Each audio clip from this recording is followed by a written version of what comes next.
हाँ, बताओ।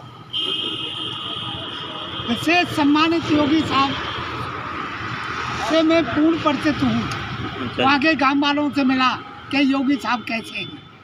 उन्होंने कहा कि ये गरीब मजदूर, जातवाद नहीं मानने वाले और काम करने में, रचनात्मक काम करने में पूर्ण सक्षम है। जी, तुम्हें लगता है सक्षम है? हाँ, ऐसा लगता है मुझे। कैसे लगता है? आपकी तो अभी तक पेंशन नहीं बंधी है। वो तो ऐसा है, उनके कानों तक आवाज़ नहीं पहुंची। मैंने कई नौजवानों से और कंप्यूटर वालों से निवेदन किया, उसमें फीड करके मेरा फोटो और ये सातों चीज़ों तक फेसबुक और ट्विटर पर अपलोड करके सब जगह पहुंचेगा। अच्छा, जय हो साहब। तो मेरी उम्र 70 वर्ष है जी। तो माननीय पूर्व उत्तर प्रदेश के बादशाह अखिलेश साहब ने भी पेंशन इसकी सरकार और प्रशासन अधिकारियों ने नहीं दी, तो जो शासन चलाने वाले प्रशासन अधिकारी थे। जबकि मुलायम सिंह से मेरे गहरे संबंध थे, क्योंकि मुलायम सिंह जी को जब बाबा साहब भीमराव अंबेडकर की माला पहनाने के लिए वो कदमें छोटे थे, नहीं पहनाई गई, तो CID CBI पूरा विश्व देख रहा था, तो JP 4 लाखों की सभा में उठ करके आगे गया, तो मैंने उनके नीचे से पैर उठा करके माला पहनवाई आगरा किले पर। अच्छा जी। फिर मैं मंच पर आदरणीय राधेश्याम शर्मा और JP 4 मुलायम सिंह मंच पर, और एक व्यक्ति और था, मैं उसको पहचानता नहीं था, बुड्ढा। 4 आदमी मंच पर बैठे थे। अब सभा को आरंभ करिए का बाबा साहब की मृत्यु में क्या जब शरीर से शरीर बढ़ा रहे हैं, CID CBI एंटी करप्शन और लाखों की जनता पूरा विश्व देख रहा था कि ये JP 4 है, और इसके पैरों को उचका करके विशेष आदरणीय बाबा साहब अम्बेडकर साहब की मूर्ति को माला पहनाने के लिए नीचे से पैरों को उचका रहा है। मुलायम सिंह कदम छोटे थे। अच्छा, नंबर 1 तो आदरणीय अखिलेश साहब ने भी नहीं सोचा। अच्छा जी। सबके विद्वान पंडित तुलसीराम शर्मा साहब आगे जिलाध्यक्ष भी थे और मेरे गुरु हुए, और विशेष रूप से मुझसे पढ़ते थे, कीर्तन मुनि के पास रहते हैं। अच्छा जी। नंबर 2 अब योगी साहब के यहाँ भी योगी साहब के प्रशासन अधिकारियों को जो सरकार चलाते हैं, IS PCS IS एवं PCS ऑफिसर्स, उनके यहाँ वृद्धा पेंशन जिनकी उम्र 60 वर्ष से ऊपर है, तो मेरी उम्र जयप्रकाश 4 की 70 वर्ष है, आँखों से अंधा हूँ। ये महान संत कृपाल महाराज के यहाँ इलाज होता है, वहाँ के कंप्यूटरों ने 2 दिन में आँखों की जांच करके मुझे अंधा घोषित कर दिया, एक आँख से। नंबर 2 दिल्ली गेट से आगे अरविंद हॉस्पिटल है, आज उसका नाम लोकनायक जयप्रकाश रख दिया है। उसकी बगल में गुरु गोविंद सिंह अस्पताल है, वहाँ 1 महीने आँखों को जांच करता रहा और वो मुझे धोखा देते रहे। आखिर में कह दिया कि बाबा आँख नहीं बनेगी। मैंने ऐसा तुमने क्यों किया? या तो तुम लाखों करोड़ों रुपया खा गए, और कंप्यूटर कभी झूठ नहीं बोलता। लड़के से 2000 रुपया ले गया गुड्डू सिंह से, जब मैं मजदूरी करता था भारत में, ये जब तक बदरपुर बॉर्डर के यहाँ विशेष आदरणीय कैलाश खीरा के यहाँ 4 मंजिल इमारत को बनवा रहा था चौकीदारी। इसलिए 1 महीने लगातार मैं शाम को जाऊं, ड्यूटी ख़त्म करके 8000 रुपया की मजदूरी करता था।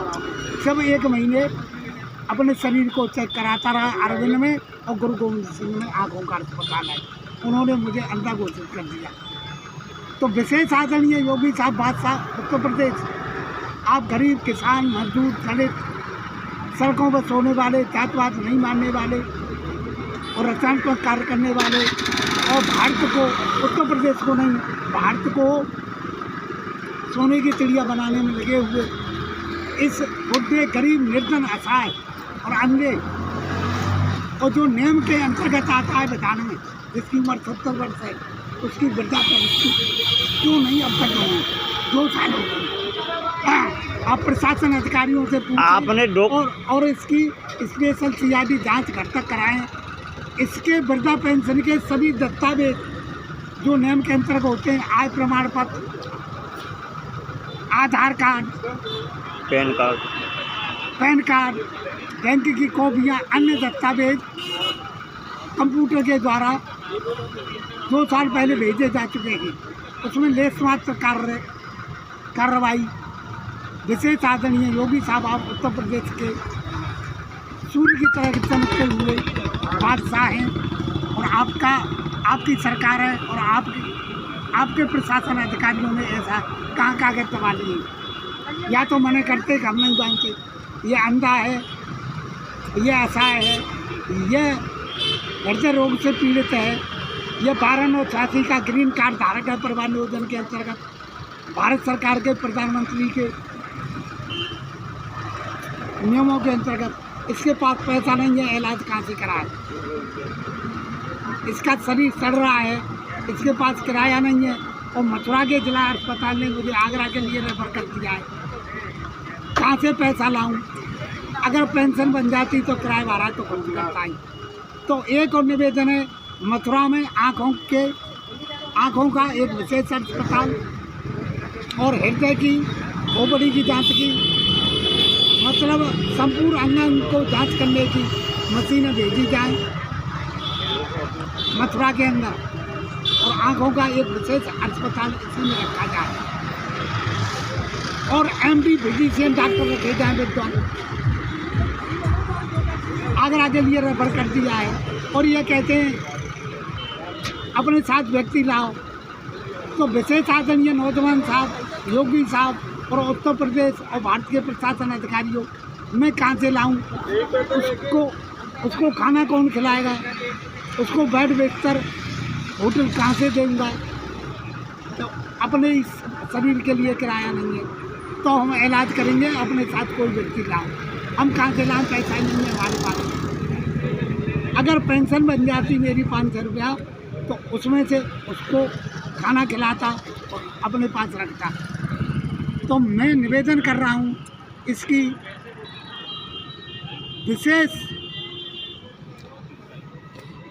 CBI या एंटी करप्शन से या स्पेशल CID से घर तक जांच कराई जाए और मेरी पेंशन जो 2 साल की रुकी हुई है 500 रुपये के हिसाब से 60-70 हज़ार रुपया बनता है, वो मेरे हाथों में नकद दिया जाए CID के द्वारा, जिससे मैं अपना और अपने बच्चों और मेरे बच्चों को भारत में नौकरी भी नहीं मिली। मैं 70 वर्ष की उम्र में यत्र तत्र मजदूरी करता फिर रहा हूँ, किसी होटल पर बर्तन मांजता हूँ या कुछ करता हूँ। जब मेरा शरीर बेकार हो गया है, आँख से अंधा हो गया हूँ, आँख का इलाज भी नहीं कर रहे हैं अस्पताल वाले, और बार बार पेशाब जा रहा हूँ जलन के साथ, उसमें पथरियाँ पड़ रही हैं, आगरा के लिए रेफर कर दिया है। कहाँ जाऊँ, क्या करूँ, मेरे पास पैसा नहीं है। तो विशेष सम्मानित पूर्व उत्तर प्रदेश के योगी साहब से निवेदन करूँगा कि मेरे खान पान रहन सहन और आगरा के डॉक्टरों से कहा जाए जो सरकारी अस्पताल में इसकी देखरेख खुद करो और इसके अंग की जांच करके इसका ऑपरेशन करो। वो सामने जो है हृदय में पथरी है, क्या है, वो बड़ी है, इनका इलाज करो, संपूर्ण समुचित व्यवस्था की जाए इसकी। यह आदमी कहाँ से लाए और इस कार्य को 3 दिन में पूरा किया जाए। आगरा के डॉक्टरों से आप वायरलेस के द्वारा कहो कि जयप्रकाश चार आ रहे हैं मंगलवार को, इनकी समुचित व्यवस्था की जाए। विशेष आदरणीय सूर्य जैसे योगी साहब, आप उत्तर प्रदेश के बादशाह हैं, इनके खान पान रहन सहन, इनके इलाज की समुचित व्यवस्था की जाए। ये ग्रीन कार्ड धारक हैं, परिवार नियोजन के अंदर 2 बच्चे।